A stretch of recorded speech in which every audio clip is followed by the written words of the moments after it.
It's the amazing Rico Brogna podcast with your host, Evan Roberts. It is another edition of Rico Brogna. Welcome in, everybody. Welcome into episode 704. The Mets win a series against the San Diego Padres. They complete a 3-3 West Coast trip, which I admit, when this trip was beginning and you saw what was on the schedule, a red-hot Mariner team, an ice-cold Padre team, but two teams above 500, two teams that, at least based on the entire scope of the season, is better than the competition they have faced recently. My goal was 3-3. That was my goal. I said, let's survive. That isn't exactly cutting into the deficit that they have created, which eventually they're going to need to do. But I think when you look at another West Coast trip, the fourth one that they've had this season, my goal before a game was played was to go 3-3. And considering it began 0-2, it was obviously a success, at least based on those low standards. Remember, eventually, they're going to have to cut into this deficit, which they really haven't when you think about it. I mean, they're sitting here. How many games under 500 right now? 7 games under 500. There's still a lot of work to be done. There's still miles and miles away from first place, which you can pretty much forget about.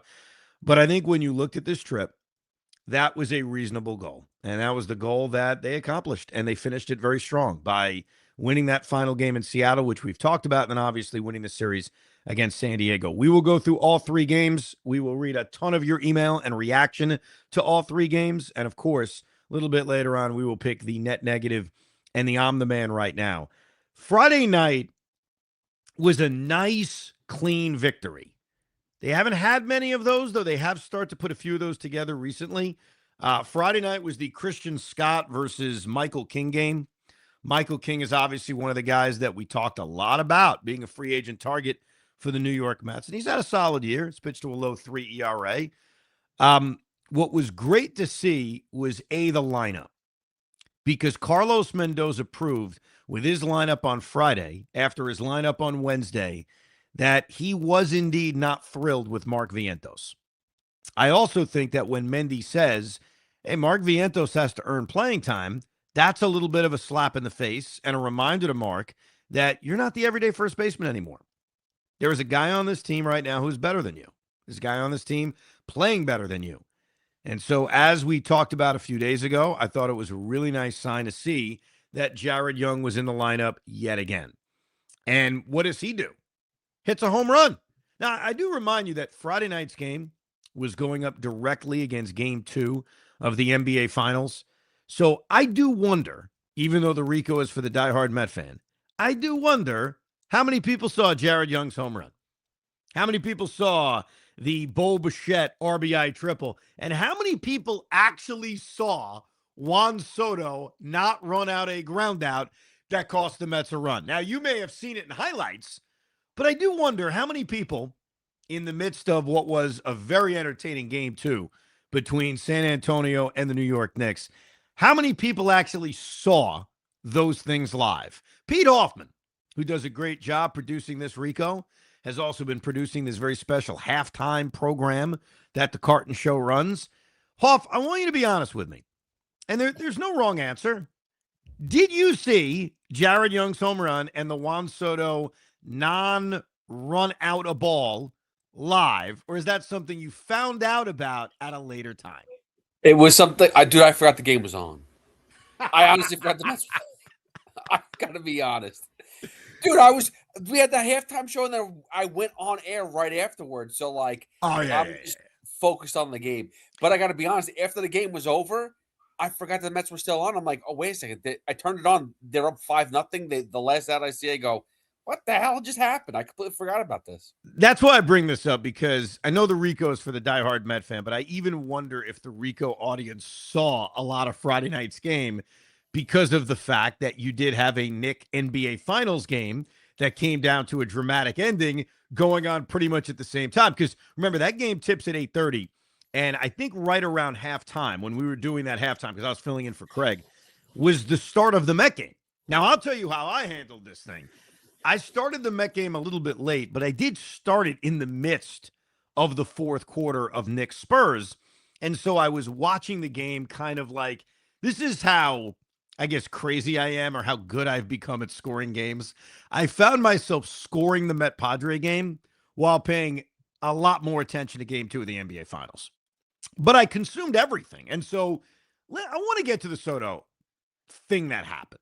So again, I'm sure a lot of people didn't see it live. If you did, you're sick and you're a diehard, and I respect it. But I'm very conflicted about what happened with Juan Soto. So Jared Young hits a home run in the second inning. The Mets are up 1-0. They get a one-out double by Luis Torrens and a very clutch behind in the count RBI triple by Bo Bichette to make it 2-0. Soto is now up with a runner on third base and 2 outs, up 2-0. He hits a 2-0 fastball to second base. The second baseman is Sung-Mun Song. And Sung-Mun Song bobbles the baseball as Soto is jogging to first base, has a difficult time picking it up, and then recovers and barely gets Soto at first base, but only gets Soto at first base because he's not running. Now, why am I conflicted? I'm sure there are people in the audience right now saying, what the hell's wrong with you? There's nothing to be conflicted about. Rip Juan Soto a new one. The way that Keith Hernandez and Steve Gelbs sort of ripped him a new one. The reason that I hesitate is not because he makes $800 million. It's not because he's, the modern day Ted Williams. It's because he had a calf issue. That calf issue cost him a few weeks. When he was out for a few weeks, the New York Mets couldn't win a game. When a guy isn't fully healthy, and I don't know how healthy he is, he could tell us all day he doesn't feel the calf. It's a new injury he's dealing with, like the wrist. I am not crazy about saying he's got to run every ball out. And I know that'll piss off Phil Mushnick, and that'll piss off a lot of the older Met fans, and I get it, because it shouldn't take much to run hard to first base. It shouldn't. You're getting paid a lot of money, run to first base. I know all the cliches. I know all the things one can say, and I get it. Not even saying it isn't true. But would you want to risk his calf blowing up again? Would you want to risk a pulled hamstring because Juan Soto plays the game the right way and he's running every baseball out? So that's the part of me that wanted to say, hey, we have to understand why Juan didn't run it out. Now, here's the other side of me. There needs to be certain situations where even with a bum calf and even with protecting your body, you have to say, hey, this situation's worth it. I'm going to bust it out. It's not every situation. There are going to be some where it's a 5-run game in the 8th inning and, hey, be smart. Or even a play in the 1st inning, be smart. But I think when there's a runner on third with 2 outs, that's the moment to say, hey, it's probably worth busting a little bit more on this play than I would another play because there's a run involved. Not some, hey, we're going to start a fictitious 2-out rally that's probably not going anywhere. If I beat this ball out, if this happens to be a moment where an error occurs, that's a run. And with this team, runs are very important. So that's where I'm conflicted. I get why Major League Baseball players, especially ones who actually suffered a calf injury a month and a half ago, may not run every single ball out. And I understand why they don't. But I do think there needs to be situations where you do. I want to bring this to a Yankee discussion because I do think it's relevant. Aaron Judge got hurt. And Aaron Judge got hurt on a play in which he was making a diving attempt. And it reminds me of a conversation and a debate I had with my old producer, Ernie Acosta, a diehard Yankee fan, when Judge got hurt back in 2019, diving for that ball in September, and they didn't diagnose it to the next year. Ernie's point was, Aaron Judge is so valuable, I don't want him diving for baseballs. And we argued about it. And I think the compromise I tried to make with him is, I get it. I get where you're coming from. This guy is so valuable. I don't want to risk a diving play in the 3rd inning of a 5-1 game as a play that could possibly get him hurt and possibly lose him for an extended period of time. Totally get it. But there needs to be circumstances. There needs to be moments where, hey, I want you to dive. Game's on the line. I want you to dive. Now, his argument back to me would be, who cares if there's a game on the line? Lose the game. because Aaron Judge is so important, I can't lose him for 8 weeks. Again, I understand it, but I'm big on the pick your spot kind of thing. So what does this have to do with Soto?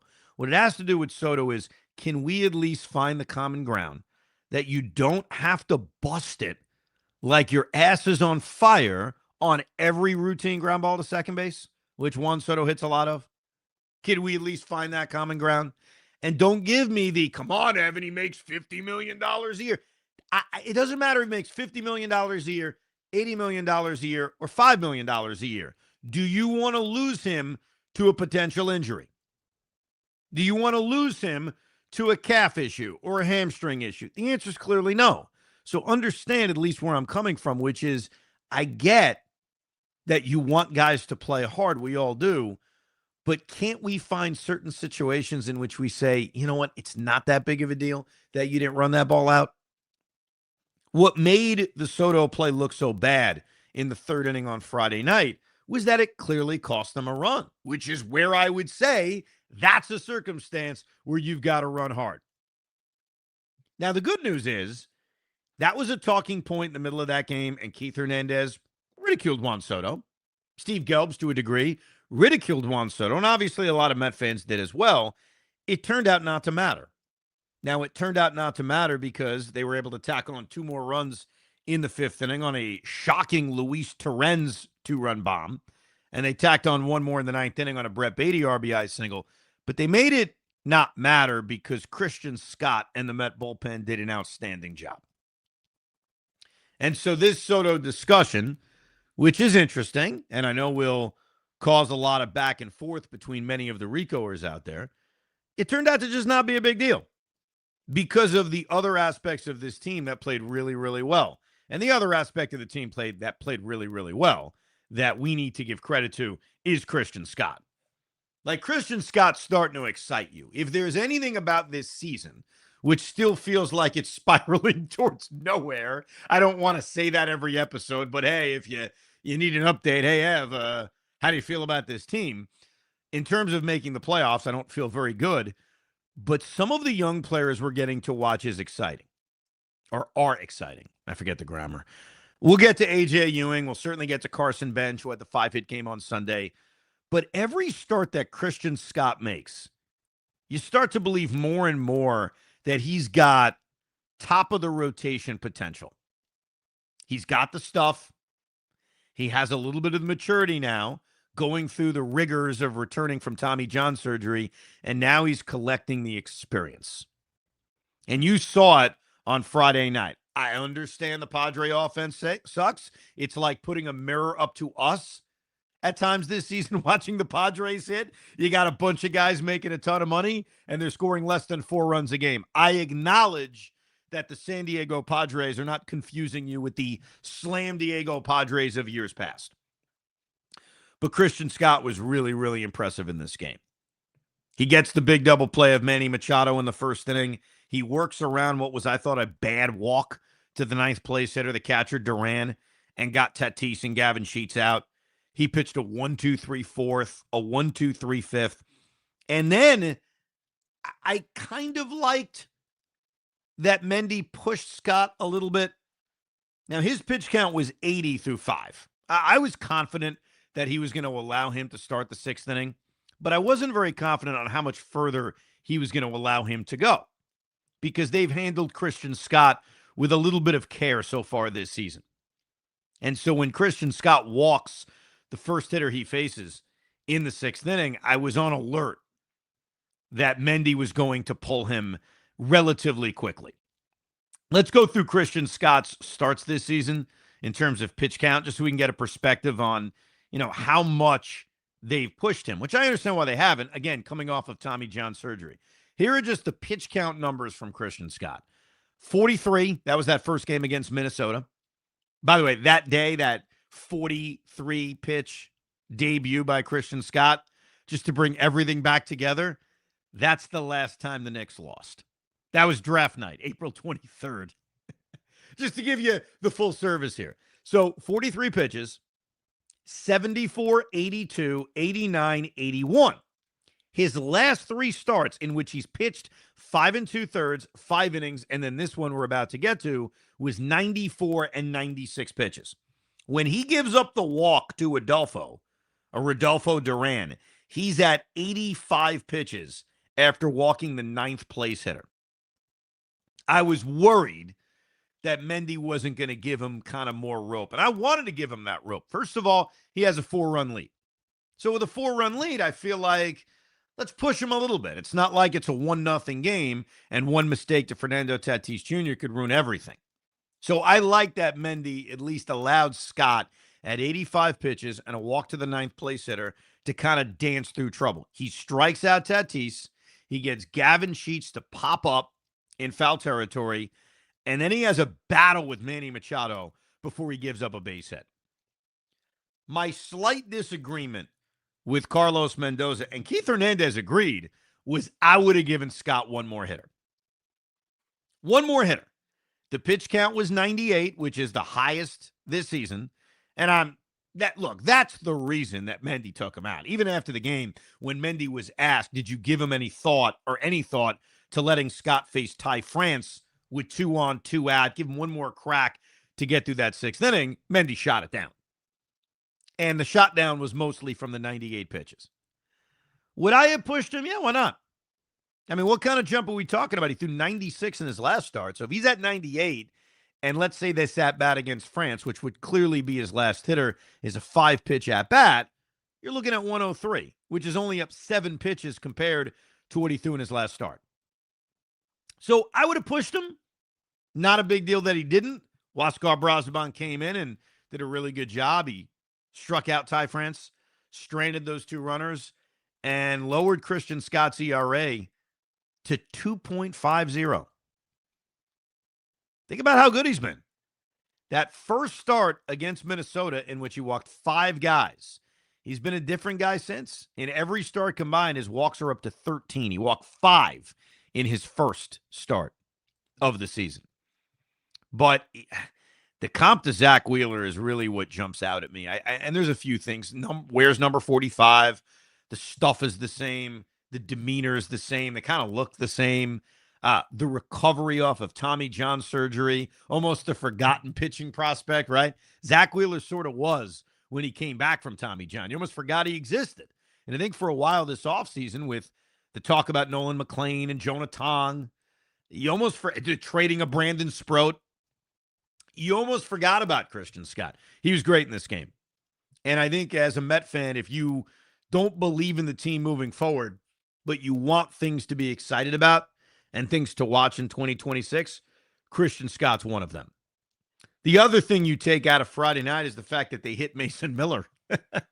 Mason Miller, who has been unbelievable this season, came into this game a 4-0 game because the Padres needed to get him work. And you could tell from the beginning with Jared Young's at-bat, it was a really good at-bat. And then A.J. Ewing gets a base hit off Mason Miller, which has to be great for the confidence of a young player. Brett Beatty comes through with an RBI single. Ewing stole a few bases. And then they took Mason Miller out because they figured we may need him the next day. Spoiler alert, they did. And we don't want him throwing too many pitches. It was a weird kind of victory, like to tack on victory on Friday night, that they were able to touch up Mason Miller a little bit. He had only given up runs in 1 appearance this season. This was his second. He had only allowed 2 hits in an appearance, I think 2 or 3 times this season, and the Mets were able to accomplish that. So they got good at-bats against Mason Miller. Brazoban, Weaver, and Minter did a great job out of the bullpen. It was just a neat and tidy victory. Nice victory. Nice, easy victory without too much stress. The home run from Jared Young, a couple of extra base hits from Bo Bichette, a couple of extra base hits from Luis Torrens. We didn't have to see Mark Vientos until he struck out in a meaningless spot in the 9th inning. It was all good. It was all good. And then you get to Saturday. And what pisses me off about Saturday, and I'm still annoyed, even though the Mets won this series and ended up having a halfway decent road trip, these are the kinds of games you can't lose when you're trying to make up a huge deficit that you created. If you are new to the Rico Brogna, I'm crazy. And one of the things I do throughout a season is every time there's a bad loss, I write it down. I put it under the little column that says bad loss. And the reason I do that is because when a 162 game season is over, you forget. You forget about the bad losses. There's so many of them, they sort of run together. So every time there's a bad loss or a great win, I write down a sentence to describe this game. And so at the end of the year, during the offseason, when we have our big Rico Brogna worst losses of the season episode, they're easy to remember because I wrote them down. I wrote Saturday night down. Because when you have a 2-1 lead after a dramatic first pitch home run by Marcus Semien, you got a 2-1 lead in the bottom of the 7th inning. There are 2 outs and nobody on. You are this close to handing the baseball to the back end of your bullpen that you really trust in Luke Weaver and Devin Williams. You are right there. There's 2 outs and nobody on with a 1-run lead in the bottom of the 7th inning and a guy at the plate that you hadn't heard of other than him booting a ball that Juan Soto should have run out in Sung-Mun Song. And he hits a ground ball to first base. Austin Warren tries to do the old-fashioned one unassisted play by picking up the baseball, fielding it, touching the bag. End of inning, 6 outs away from a 3rd straight win. We're cooking a series victory, and Warren can't hold on to the baseball. It wasn't the easiest play in the world.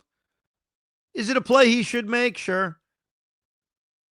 But it allowed Freddie Fermin to come up with a runner on and 2 out. And I credit the archivist, as I like to call him, Dan, the archivist of the Rico and Evan and Tiki. He pointed this out in an email to the ricob@gmail.com that Freddie Fermin sounds just like Freddie Freeman. And he's right. They got the same first name, and instead of Freeman, it's Fermin. It's basically the same name. The difference is, while Freddie Freeman is a Hall of Famer, Freddie Fermin is a backup catcher hitting 126, who up until this point tried to lay down a bunt and failed, and laid down a bunt and got it down. Those were his 2 plate appearances before he came up with a runner on first base and 2 outs. And I was so annoyed because I was relaxed.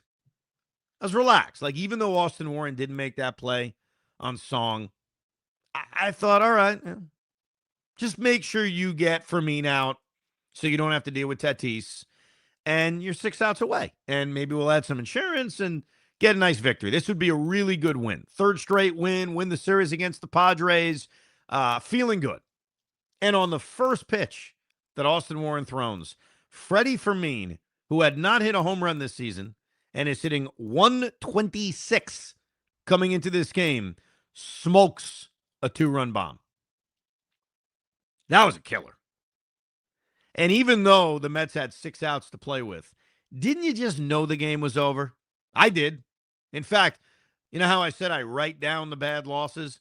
I wrote down the bad loss as soon as Fermin had touched home plate for his 2-run home run. Maybe that's a lack of faith in the Met offense, or maybe it's just Freddie Fermin hits a 2-run home run right after Austin Warren can't make a gettable play or a doable play or a playable play. I think that last one makes the most sense. What a killer. And to make matters worse, to add on to this horrible loss, this is a Met offense that didn't do much with Griffin Canning, the former Met. That's frustrating in its own right. You know, they get the 2-out base hit by Brett Beatty in the 2nd inning, great. They had a scoring opportunity in the 4th inning. Marcus Semien runs out of it by being caught stealing. And they get the home run by Marcus Semien in the 7th off of Bradley Rodriguez. But for the most part, they just didn't do much offensively. It was back to being the quiet LD offense. But nevertheless, Semien hits a home run. 3rd time he's on base in this game. This could be enough. You back up what Nolan McLean did over 6, and I'll get to McLean in a minute. And then the 8th inning rally was something to behold because Terens grounds out. Benj gets a hit, which began his tirade because Benj at that point had gone 0 for 7 in the series. he would end the series going 6 for his last 6. But he gets the base hit off of Jason Adam. They get the base hit by Bo Bichette right back up the box, and it sets up yet another Juan Soto moment. The Juan Soto moment that we have been waiting on all season and really the last year and a half on. When is Juan Soto going to give you that big moment? And it's tough to kill him because he hit the ball hard. But it was so typical. He swings at the first pitch. He rips a line drive it off the bat. I thought it was going to be a base hit to tie the game. Instead, it goes right into the glove of Song, and they double off bench at second base, and the inning is over. It's like a mix of two things for Soto in these big spots.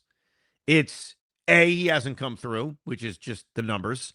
And B, in the moments where he's close to coming through, he hits into some very bad luck. And he did. Line drive right at the second baseman, smoked it, one of the hardest hit balls of the day, and it turns into a double play. It felt like they had no chance in the ninth inning against Mason Miller, but credit to A.J. Ewing, who had a base hit off of him the night before. He draws that walk, one of the most impressive at-bats A.J. Ewing has had all year. And then Mark Vientos, who for some reason was in this lineup as the designated hitter. So he was in the lineup, but it wasn't over Jared Young, luckily. It was pretty much over M.J. Melendez or Eric Wagaman, your other DH options. And after striking out in his first two at-bats and hitting a foul pop-up, Mark Vientos comes up with a runner on first base and 2 outs in the bottom of the ninth inning against Mason Miller, who is great against everybody, but tougher against righties. So what Carlos Mendoza has to explain to me and all of us is, where the hell is M.J. Melendez? If you want to give Vientos a start, because you know what? Mark, we sat you for 2 days. We're going to put you in the lineup. I think King has reverse splits. Let's just see what you got. Didn't the 0 for 3 tell you enough? Didn't the 0 for 3 kind of tell you, hey, maybe in the ninth inning with the game on the line, we should let M.J. Melendez try to run into one? I couldn't believe Melendez wasn't set up.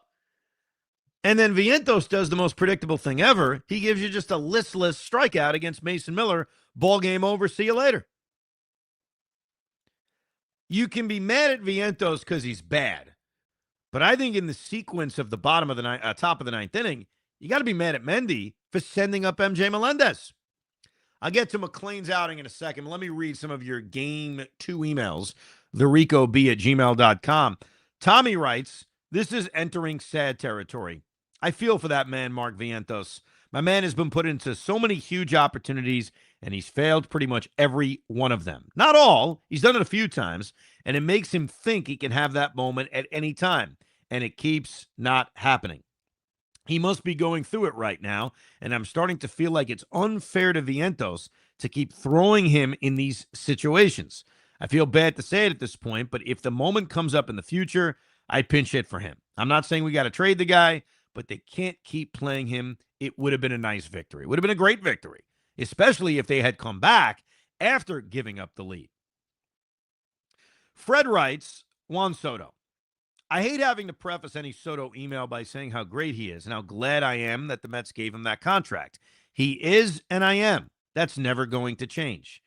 I'm just stunned how bad he is with runners in scoring position for a year and a half now. This year alone, he's hitting 154 with runners in scoring position and 2 outs, 190 late and close, and 237 when the Mets are losing by a run.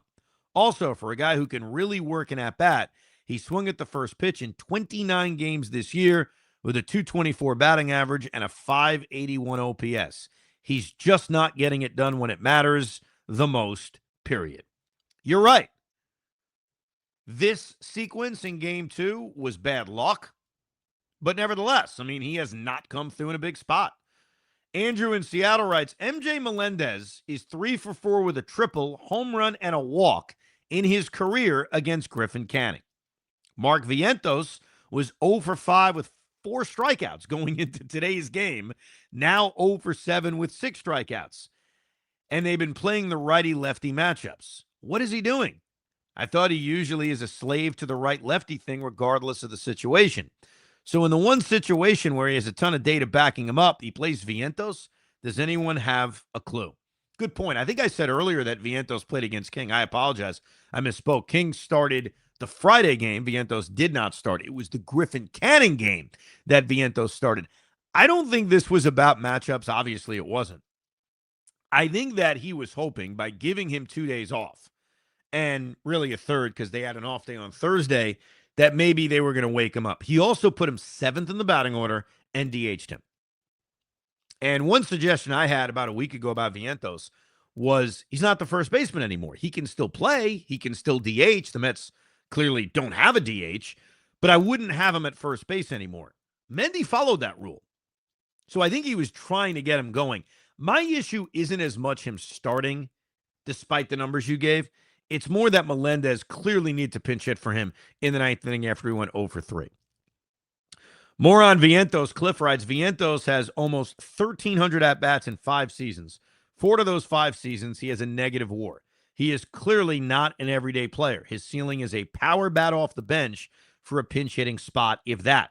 But personally, he strikes out too often to even justify that, so I would not even have him on the team. Unfortunately, he isn't an MLB caliber player, or he needs to go somewhere else to find success because it's not going to happen here. I agree with you that right now, he would be a piece off the bench, a right-handed bat off the bench against a tough lefty. Bill from somewhere near Albany writes, did I miss something? Was MJ Melendez even available in the 9th inning? How could Mendy let Vientos bat in that spot? You know Mason Miller would throw 3 sliders, and only one surprise is one was in the strike zone. Vientos chases everything. What a waste of A.J. Ewing's great at-bat before that. It was a waste for poor A.J., because that was an awesome at-bat that shouldn't be forgotten. And he got to base it off Miller the night before. Drew from California writes, it's truly incredible how on clutch Juan Soto is. In the top of the 8th inning with 1 out, Ben John first, Bichette at the plate. I said to myself, please get on so we can see Soto ground into an inning-ending double play and not come through with an RBI. And it happened like clockwork. Still looking for a Met moment. It didn't happen like clockwork. He didn't ground into a double play. He lined into a double play. The other thing from Saturday was Nolan McLean. Nolan wasn't great again. He had a very good first inning, got through the second inning, working around a 2-out walk, and then he ran into a lot of trouble in the 3rd inning, but he limited the damage after he gave up the RBI hit to Fernando Tatis. That was bad luck. That was the ball that hit the second base bag. He gets a huge strikeout of Manny Machado, but his pitch count was just expanded. It was 62 through 3 innings. Battled through the 5th inning. His pitch count was 91 through 5. His command way off. And we talked earlier about Mendy pushing Christian Scott on Friday. 91 pitches through 5 from McLean. I was surprised, especially since the inning ended on a caught stealing.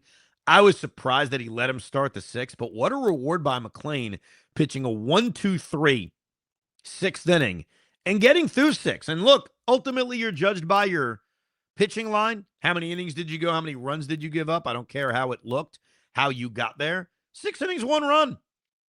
Again, you keep in mind that this Padre offense is atrocious, but it was, for the most part, a bounce-back performance by McLean. He still wasn't his sharpest. His command was still off. But overall, good performance by him. Unfortunately, got wasted by the LD offense and Austin Warren. That's the unfortunate part. But it was a bad loss. There's no other way to cut it. It was a brutal loss. I was ready to do a Rico, except it was 12:30 and I was passing out. And I was angry. I was like, is this worthy of a pissed off Rico Brogna? Oh, man. And I can't believe that it was the first pitch to Freddie Fermin that he ripped. It just didn't even have a chance to get nervous. And Fermin's ripping that 2-run home run. Killer. So we write that one down. We will reevaluate this game in December. That's usually when we do our worst losses of the season, Rico, and best wins of the season, Rico. We'll see how much we remember it. But look, give the Mets credit. They needed to bounce back. I think Sunday's game, especially after a loss like that, is the difference between just a bad road trip and an acceptable, solid road trip. And I could say, hey, if they don't win Sunday, their season's over. But I think I've done their season numerous times. So what would be the difference. But this was an important game to take. And I love to see the offense jump on Randy Vasquez early and give Sean Manaea / Huascar Brazaman an early lead. They still, though, left a lot of ducks on the pond. There was a lot of opportunities in Game 3 to score more than the 7 runs they put on the board. They have second and third, nobody out in the first inning. And my wife was with me at this point. I said to her, they got to score more than 1 run here. She looked at me like I had 10 heads and said, I'm going to get back to the book I'm reading. I said, okay, that's fine. Just letting you know. I'm just speaking out loud, baby. Most of the time with these West Coast games, everybody's passed out. 4 o'clock start, Sunday afternoon. I actually have an audience. And the Soto ground out, because I know that'll be added to the unclutchness of Juan in this series, on this road trip, in this season. That's a productive out, at least. You come up with second and third, nobody out. I know Soto's paid a lot more money than to hit groundouts, but you get the double advancement. You get the run in, bench scoring, you move Bichette to third, and you set up Young and Ewing to at least tack on that second run. Unfortunately, Jared Young couldn't catch up with a high fastball, and he struck out in a spot in which all you need is contact to make this thing a 2-0 game. But Marcus Semien, on an 0-2 pitch, second straight day, he goes yard to give them a 2-0 lead. But a lot of missed opportunities. 2 on, 1 out in the third inning with Young and Ewing. They don't score. Runner on second, 1 out in the fourth inning. They don't score. The fifth inning could have been an even bigger inning. A chance to blow the game open up 2-0. They get the base hit by Jared Young behind in the count. They did a great job behind in the count on Sunday. But they had bases loaded, nobody out, up 3-0. And they only get 1 run because Juan Soto's running himself into an out by trying to tag up on the A.J. Ewing sacrifice fly. And to quickly explain the RBI, no RBI rule when it comes to double plays, because I've been fascinated by this my entire life. For those that saw the broadcast, you know that Keith and Steve Gebbs were talking, does he get an RBI? So the rule book says if you ground into a double play, you don't get an RBI. And I think we all know that and understand it. Because what, I guess, way back when the MLB rulebook was telling you is 2 outs is not worth a run. Even though a run scored, 2 outs is so non-productive, we don't want to give you a run batted in. Okay, and it's been the rule since the beginning of time. You come up with bases loaded, nobody out, you bounce into a 5-4-3 double play, you do not get an RBI. On a sacrifice fly in which another base runner is thrown out, it has always been the discretion of the official scorer because there is a little bit of a gray area when it comes to the no RBI on a double play rule. I've always read it as it's grounded into a double play, not a fly ball to right field that's a productive out sacrifice fly, and some schmuck gets thrown out trying to go to another base. So the official score eventually got it right because I think at first they didn't give A.J. Ewing an RBI, and eventually they did. As somebody that has scored millions of games, millions, maybe not quite millions, thousands of games, I would tell you that 80% of the time they're going to give you the RBI. There are some cases in which the official score doesn't know what they're doing and doesn't give an RBI, but most of the time you're going to get an RBI on that. But that was a bad base running play by Juan Soto. Juan Soto had a really tough week. And you can look at the positive, and I'm going to do that here because why not? The Mets just won a series. I have no reason to pull negatives out. They had a 3-3 road trip against 2 teams above 500. Granted, the Padres are struggling. And they got nothing out of Juan Soto. They got no hustle out of Juan Soto, which we've already discussed. They had bad base running out of Juan Soto. They had no clutch out of Juan Soto. And yeah, they could have won more, especially on Saturday, if Soto was better. But despite all that, they went 3-3. And Soto was not good. But Carson Bench was. And the Sunday victory against San Diego will forever be remembered as the Carson Bench game. There will be nothing else you remember from this game. It won't be Huascar Brazaban working through trouble in the first inning. Won't be that. It won't be Sean Manaea giving you 4 solid innings until he gave up a 2-run home run to that freaking man again, Freddie Fermin. it will be that Carson Bench, as a rookie who has gotten better and better as the season has gone on, gave you an all-timer, a 5 for 5, home run and a triple.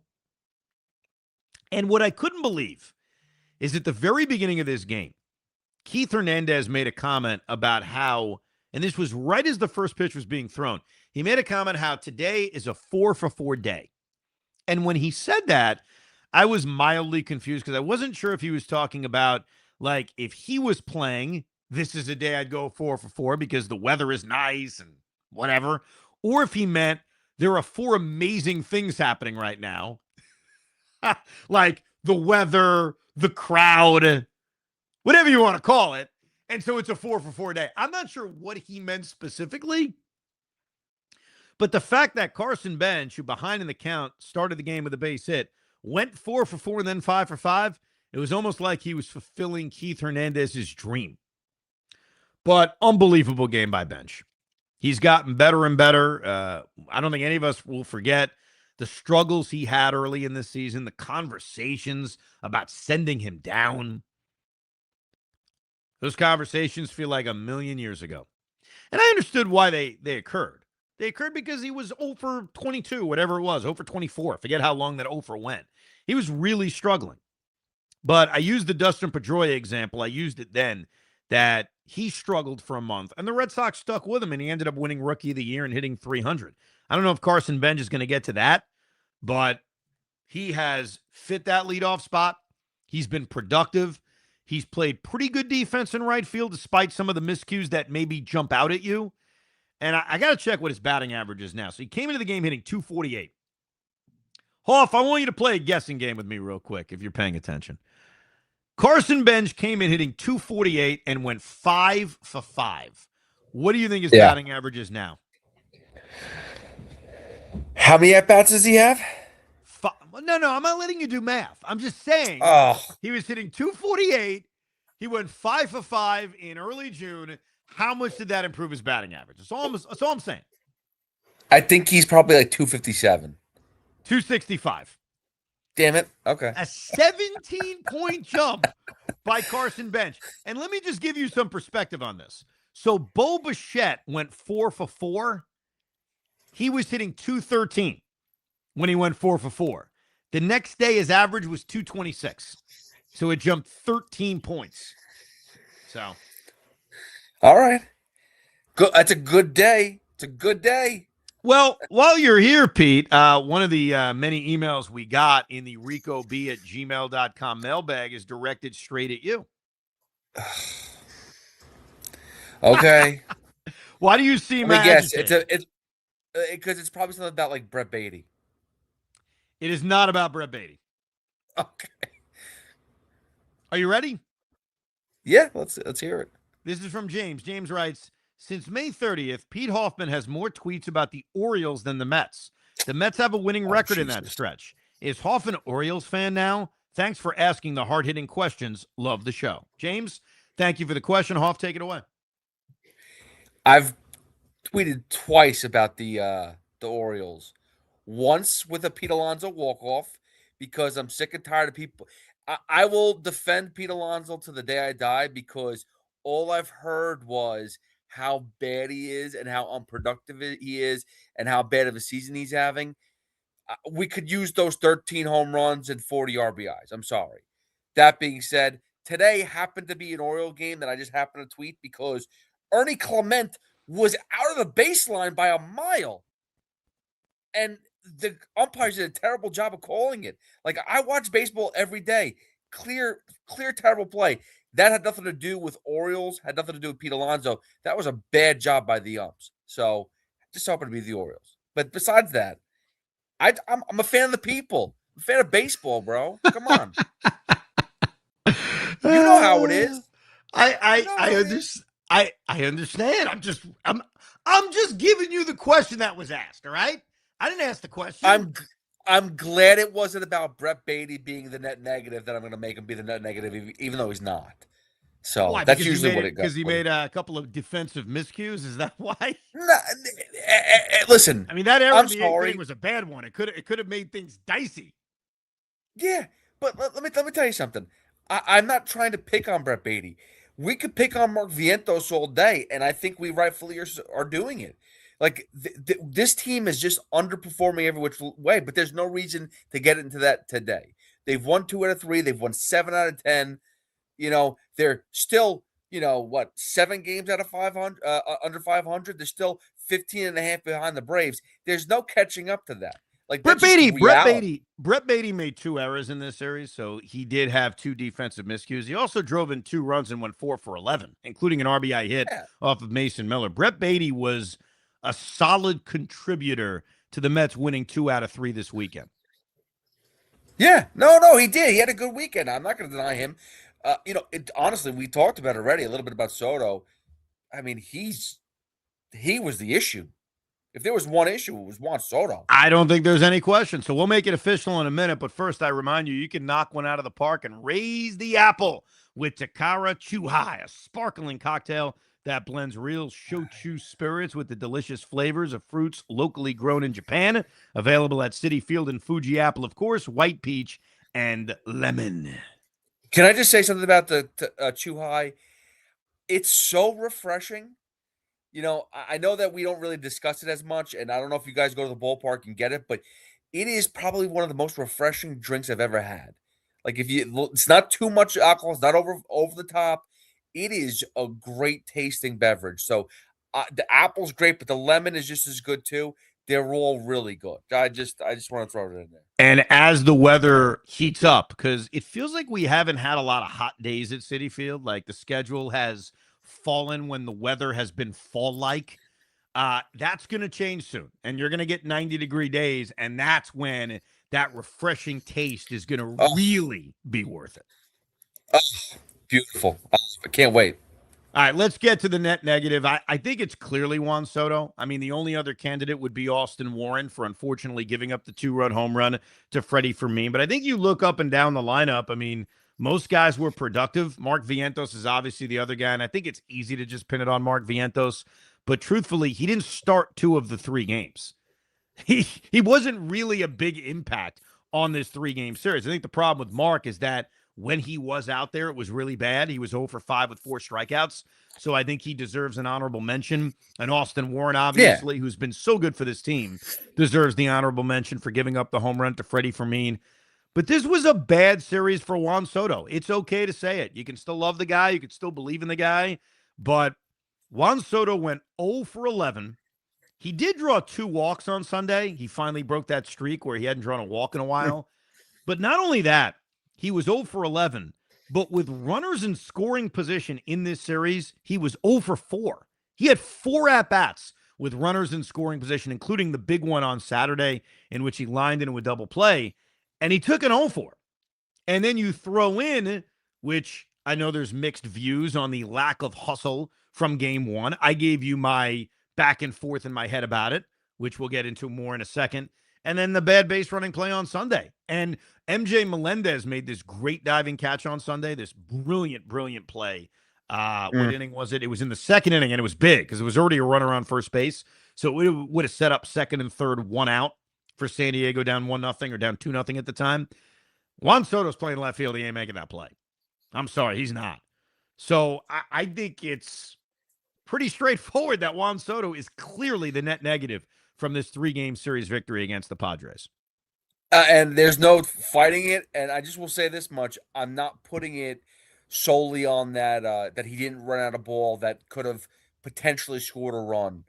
I'm not. That's not the reason why he's in that negative. He was in that negative because of everything else. Like you said, 0 for 4 with runners in scoring position. Just a bad series. I'm not sitting there like it's baseball today. I hate to say this, but like it's baseball today. People when they hit a ball, they show off. They get excited. They do the bat flips. Guys hit balls and they don't run out the first, and that's just kind of how it goes. It sucks, but that's everybody. So I can't get on him for that. I want, whether it's Soto or anybody else who doesn't run the ball out, you just got to pick your spots. Like, if it's the 6th inning of a 3-0 game, fine. Like, it happens. Again, I don't love it, but I understand it's part of the game. I think when there's a runner on third base, there almost needs to be that rule of, hey, there's a run on the board here. If something happens that allows you to beat that ball out, that's the difference between a run scoring and a run not scoring, which is far different than, hey, we got a base runner with 2 outs and nobody on. That's great. It could lead to something. We saw it with Freddie Fermin's 2-run home run on Saturday, but I do think it's very different. And, I watched after the game to see if Soto was asked about it. I never saw any comment or any question or anything about it. I don't even know if he meant the media, because I don't think it's every single day that you get clips of Juan Soto. But I don't even know what his answer would be. What would his answer be? I thought he was going to field it, or I was frustrated. The best answer is I was frustrated with myself and I looked down. That would be probably the best answer one could have. I don't think he'd say that, though. I feel like he's been saying the right thing. I don't know if he'd say that. I mean, if you think about what Juan Soto has said, he's been very complimentary of his teammates. He would probably just say it was a bad play and then move on with it. Wouldn't even probably make an excuse. Yeah, probably. Hopefully it doesn't happen again. Now, as far as I'm the man right now, the Rico, I'm the man right now. This goes back to something that happened actually in the Seattle series. So if you remember, Bo Bichette had a 4-for-4 day in the one game the Mets won. And I was passionate that how can we give Bo Bichette the I'm the man right now based on one game? I know it makes the series stats look good, but what did he do the rest of the series? Carson Bench did have a base hit on Saturday. I acknowledge that. But remember, he started this series by going 0-for-7. So can Carson Bench's historic 5-for-5 be enough to make him the man right now, despite the fact that he didn't have a huge impact on Friday and Saturday? Now, Noah writes in the email, a 5-hit game should be an automatic I'm the man right now star of the series. No questions asked. I hope this kid turns into a big-time star. All right, that's his opinion on it. This is from Disco, who writes, Evan, I don't even think this is a discussion. Carson Bench is the only option. I'll give Marcus Semien an honorable mention, and even Bo Bichette seems to be getting on track. All right, so it's got to be Carson Bench. What was Semien this? What did Semien do this weekend? He had 2 home runs. Marcus Semien hit 2 home runs, one on Saturday, which could have been the game winner until they blew it. He hit a home run on Sunday. He ended up going 4-for-12 in this series with 2 home runs and 2 RBIs. Carson Bench went 6-for-13 with a home run and 2 RBIs. Remember, he started 0-for-7, got that base hit on Saturday night to try to start the rally in the 8th inning, and then obviously puts up the 5-for-5. Here are the other candidates, though, because I think there's a lot of honorable mentions. I think there were a lot of guys that played well in this 3-game series against Seattle. Bo Bichette was 5-for-13, had 2 hits on Friday with an RBI, a hit on Saturday, 2 more hits in game 3. 5-for-13 with an RBI. Jared Young went 3-for-11 with a home run and 2 RBIs. A.J. Ewing went 3-for-10 with 2 walks and 2 stolen bases and an RBI. So very good, and some great defensive plays. Right, I was about to say, his defense was phenomenal on Sunday. I mentioned Semien 4-for-12, 2 home runs, 2 RBIs. Beatty was 4-for-11 with 2 RBIs. And Terrence had the big day on Friday with the home run and 2 RBIs, and he threw out a couple of base runners. Christian Scott, 5 2/3 innings, 0 runs. Nolan McLean, 6 innings, 1 run. I think all of those guys deserve honorable mention. But Hoff, with all the information in front of you, who is the man right now? Carson Bench, 5-for-5, a double away from a cycle. I mean, he was unbelievable, dude. That was how many 5. I heard Keith and Steve Gelbs going through how many different players have had 5-for-5 performances as a Met. It's not many. It's not many. Edgardo Alfonso in Houston is the 6-for-6 game that jumps out at me. I think it was 6-for-6 with 3 home runs. I could find if you gave me 3 minutes, I could find that freaking scorecard right now. I'll give you 3 minutes. You got 3 minutes, dude. We got another 10, 15. All right. Before I find the Edgardo Alfonso game from 1999, I will agree with you that it's Carson Bench. because what put me over the top was not the 5 for 5, though the 5 for 5 was very helpful. The rally on Saturday could have changed everything, right? You know, you have Austin Warren give up the 2-run home run. I needed to see them respond. He's the one that began the rally. His base hit off Jason Adam, who was a tough customer, gave Soto the chance to have the big moment. So I give him, plus he got robbed in the first inning of that game. Like, he was going to have another base hit, and it was some pretty good defense. But yeah, overall, a 5-hit game is pretty good. He set the tone in the big rubber game of this series. So, and there's no one else that, like, takes it away from him. Simeon played real well, deserves credit. We mentioned McLean and Scott pitched well. So I'll agree with you and the masses. It is Carson Bench for the second straight week. And for a now team leading 4th time. No one's won it 3 times. Bench has now won it 4th times, and he's done it in back-to-back series. The first player this season to win back-to-back. Rico on the man right now. Now, I'll give you 2 minutes while I find this scorecard. Oh, good. I can't wait to the people are going to hate me for this, but I'm going to give you some positive news. And I'm not sure if it's positive or not, but this is the reality of the season so far. It's a good series, like Evan said. They 3 for 3, 3 wins, 3 losses between Seattle and San Diego. But the one thing that the Mets need to start doing is they need to start sweeping series. They can't lose anymore. First of all, they can't lose series anymore, and they need to start. That's the only way that they're going to gain ground. If there's an actual hope that this team is going to turn it around, it's got to be sweeping series. Here we go. What do we got? Was that quick? 2 minutes, dude. How long did it take? It was like 45 seconds, man. I'm a little pissed. What's going on a rant? Sorry, man. You want to continue, and then we'll get to the scorecard to finish your rant. Go ahead. I just was making a point, Evan. Maybe you could agree or disagree. I don't know. It's time for this team, if they're gonna make a real move for like a playoff push, they got to start stealing series, like as a sweeping. Like it can't be 2 out of 3 here and there. Like they're at a point where if they, I'm not saying they're gonna get to 90 wins, but if they wanted to, they have to win 63% of their games.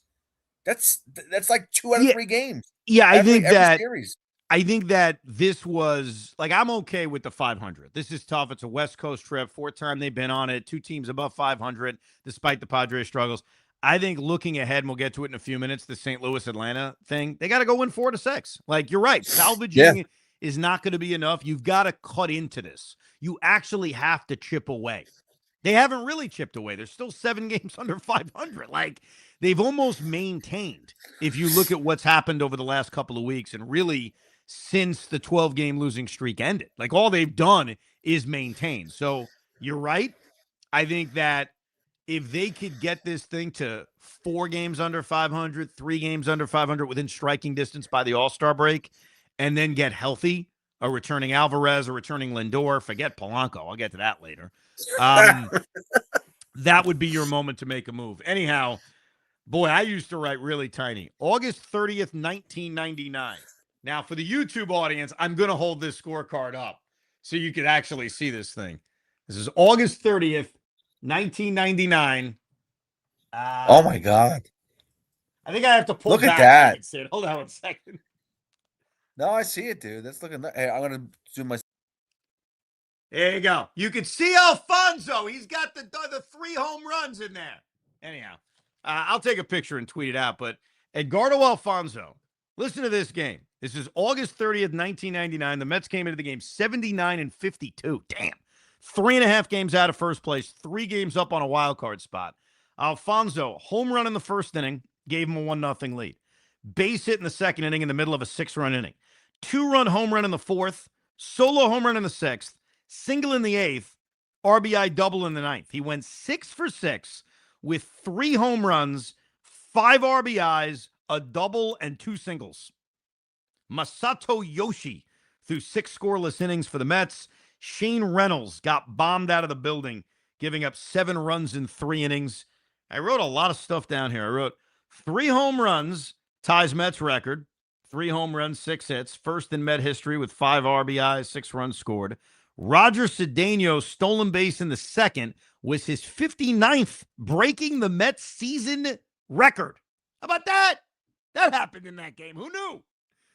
And like a geek, I labeled it the Edgardo Alfonso night. Mets won the game 17-1. 17 runs, 21 hits.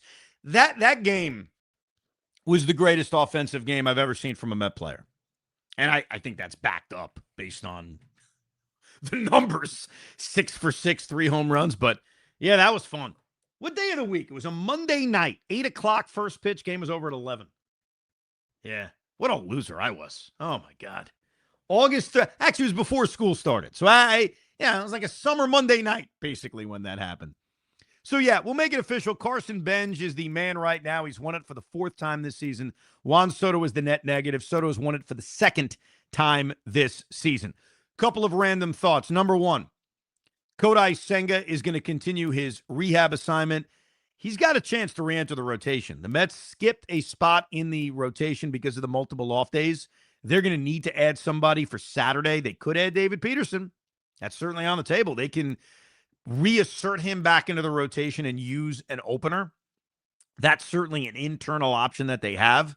They could go back into the minor leagues and either bring back the lefty that we saw 2 weeks ago or 3 weeks ago now, or they could give Jack Wenninger an opportunity. Jonah Tong, I think, still needs more time down there. But I think if Kodai Senga pitches well, he's going to be the guy. If he doesn't pitch well, I don't know how you can make that call. Jorge Polanco had a setback and was pulled off of his rehab assignment. We have to forget he exists. I try to forget everyone exists until they're ready to be activated. So even Francisco Alvarez, who's began a rehab assignment, and it's amazing how quickly he's been able to recover. Hopefully he stays on the field. Let me know when he's here. When he's activated, let me know. It could be soon. And away we go. It's been mentioned a lot, but worth repeating that we are done with West Coast baseball. There's one 8 o'clock game that they play against the Braves on a Saturday night, a Fox game. Outside of that, they are done with games that start later than 7 o'clock, which is crazy. We're past it. And another note that you can take a lot out of or you can take nothing out of, but I just like to give you the information because information's important. The New York Mets currently have a record now of 29-36. All right, let me fact check this before I say it. Now, I fact checked it earlier, but I want to have it in front of me. So right now, the New York Mets are 29-36. In 2024, the magical year of 2024, they were actually a game behind this pace. They were 28-37. So the Mets are one game ahead of their 2024 pace. Now, that may make you feel good, but I do want to remind you that the Mets, after they lost that game to drop them to 28-37, went on and won 7 in a row and played really good baseball and eventually got to 500 and surpassed it for good. Actually, they bounced around 500 for a while back in 2024. 45-45. I guess the last time they were at 500 was July 9th. So it gives you perspective that record-wise, at least, and standings-wise, at least, not for the division, that thing's gone, there is time. The question is this team that we've watched all season, are they capable of going on that kind of run? And that's clearly where the skepticism is. The schedule stiffens up. They have St. Louis and Atlanta. The good news to facing these better teams is that they got to pass all these teams. They got to pass them. And so why not play them? If you play them, you get head-to-head opportunities to pass them. As far as Atlanta's concerned, they are 15.5 games out of first place. That is actually tied for the largest comeback ever for a team to win the division. And believe it or not, that was set last year. That was actually the Indians, the Guardians, and Detroit. Detroit blew that 15.5 game lead. Cleveland came back. Turned out to not really matter because when they faced each other in the wild card series, the team that blew this division lead won the series. So it kind of shows you what it means. Looking ahead to this homestand, the Mets are scheduled to miss Chris Sale.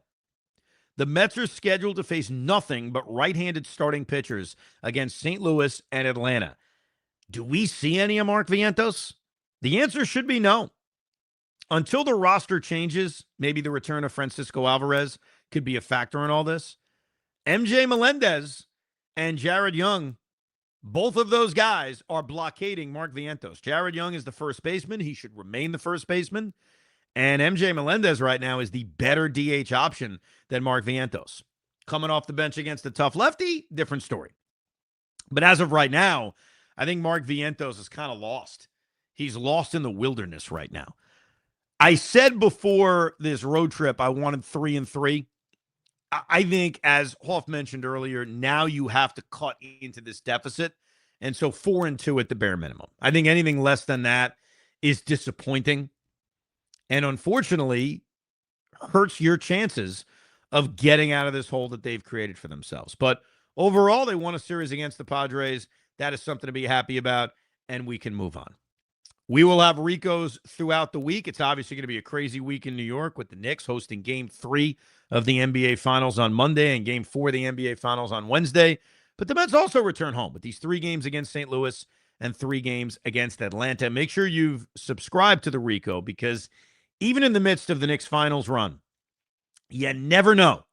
You never know when we are going to pop up with a Rico Brogna. And one other thing, coming up in a few short weeks, we're going to have a midseason tribute to Carlos Beltran.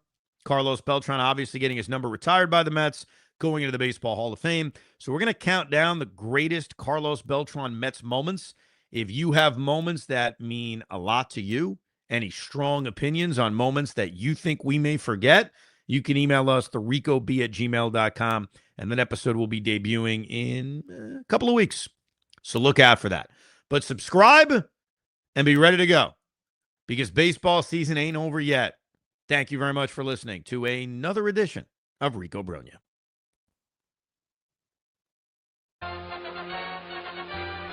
We hope you enjoyed this episode of the Rico Brogna podcast. It's amazing, isn't it? Make sure you download it now to keep it on you at all times.